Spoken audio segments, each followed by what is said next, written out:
Going over the Social Security benefits worksheet located in the IRS Form 1040 instructions for lines 6A and 6B. Specifically, this worksheet will help you determine how much, if any, of your Social Security income is considered taxable. So, as most taxpayers are aware, there are some circumstances in which Social Security benefits are completely tax-free, and then there are some where the benefits are partially taxed, and it really has to do with your overall income. So this worksheet located in the form instructions will help walk you through that, and we'll put a link in the show notes to all of the different articles and videos we've created for the forms and schedules mentioned here, as well as any other resources that are mentioned in this video.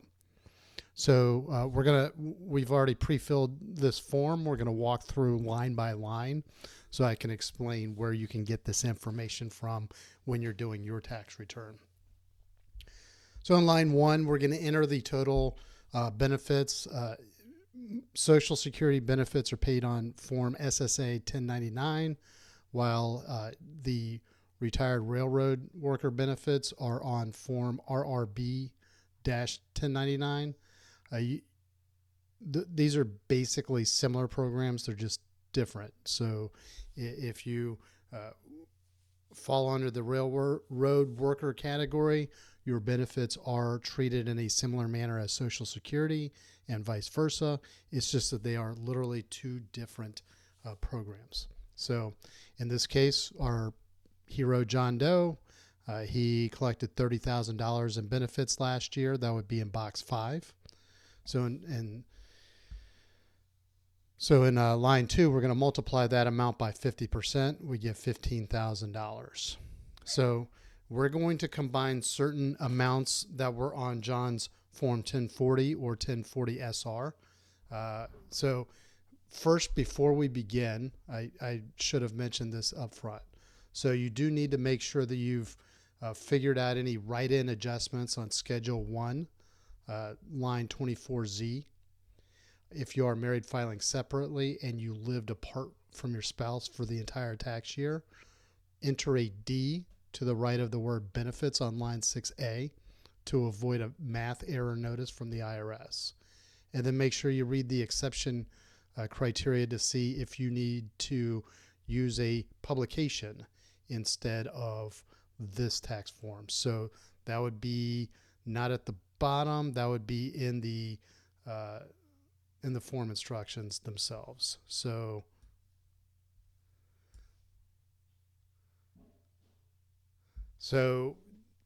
assuming that you've gone through all of that, let's pick back up.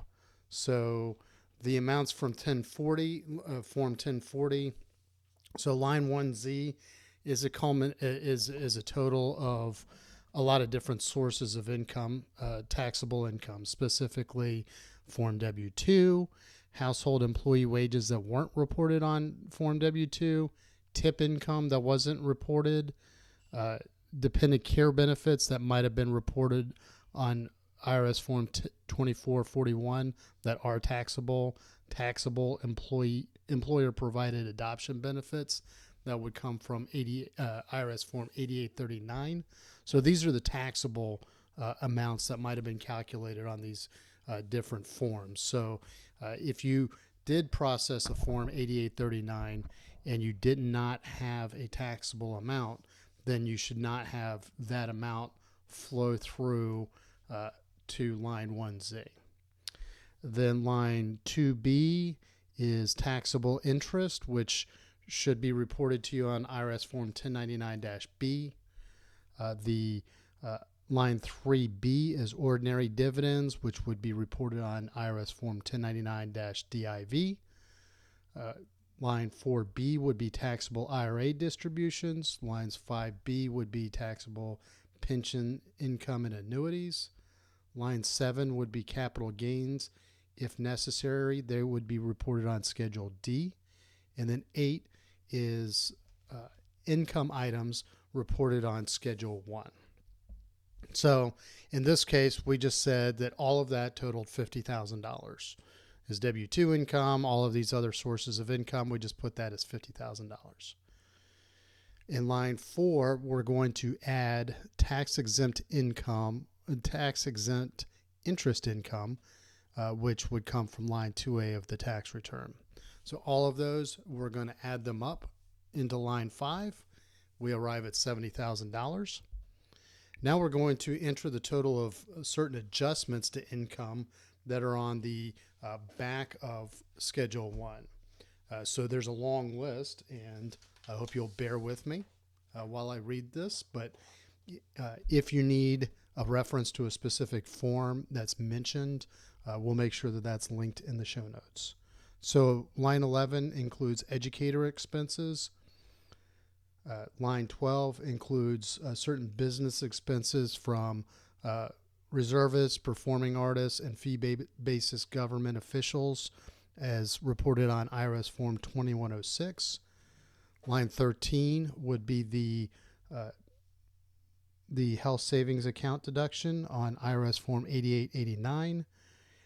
Line 14 would be moving expenses for armed forces service members. That would be on IRS Form 3903. The deductible part of the self-employment tax would be reported on Schedule SE. Self-employed SEP, simple and qualified plans, which are not reported.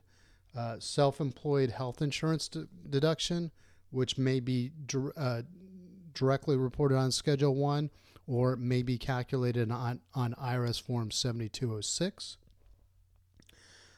Line 18 is penalty on early withdrawal of savings, which would again be reported to you on IRS Form 1099-INT. Line 19 would be alimony paid if it meets the criteria to be considered taxable or an adjustment to income for the person that's paying alimony. And then line 20 would be IRA deductions. Line 23 would be ARCH or MSA deductions. And then line 25 would be a variety of other deductions that are lesser known and don't necessarily warrant a separate tax form. They're specifically write-in instructions on Schedule 1 itself. So in this case, we calculated $15,000 of all of those deductions. So now we compare line 6 to line 5. If line 6 is less than line 5, then we automatically can assume that none of these Social Security benefits are taxable.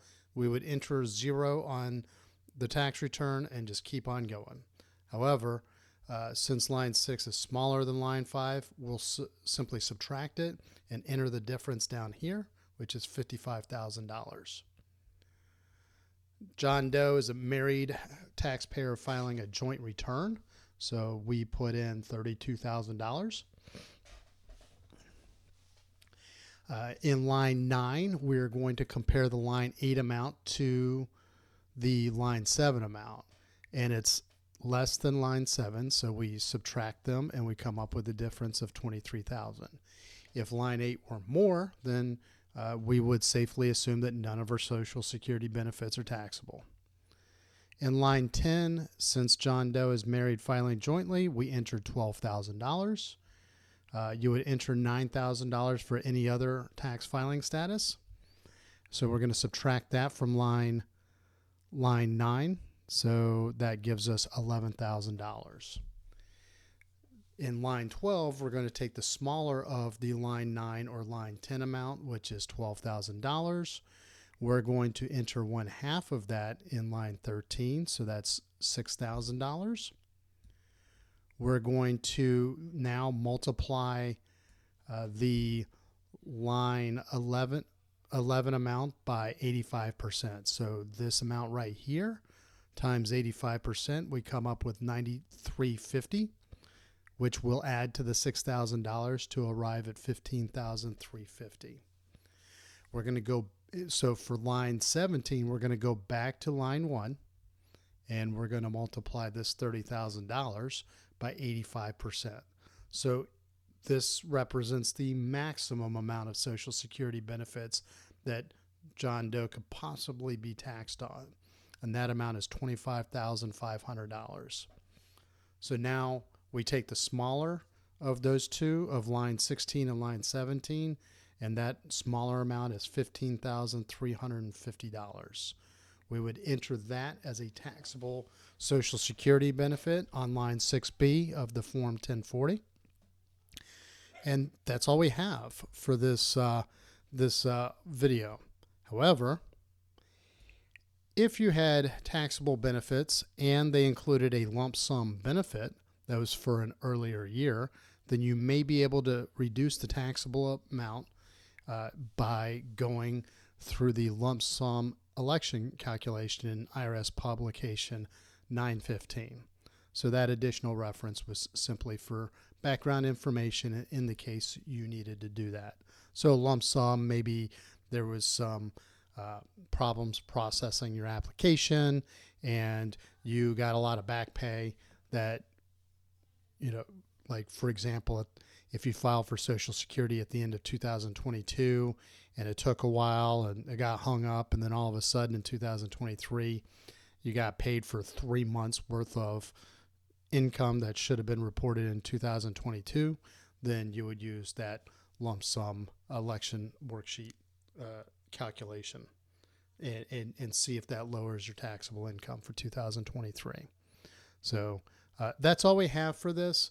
Like I said, we do have articles and videos that we've produced for just about all of these forms and schedules that we mentioned here, and we'll put links to them in the show notes. So if you like our articles, please subscribe to our newsletter. And if you like our YouTube videos, please subscribe to our YouTube channel. And if you have any questions, comments, or if there's a question or concern that you would like to see addressed in an upcoming video, please don't hesitate to ask me in the comments section. Thank you very much and have a great day.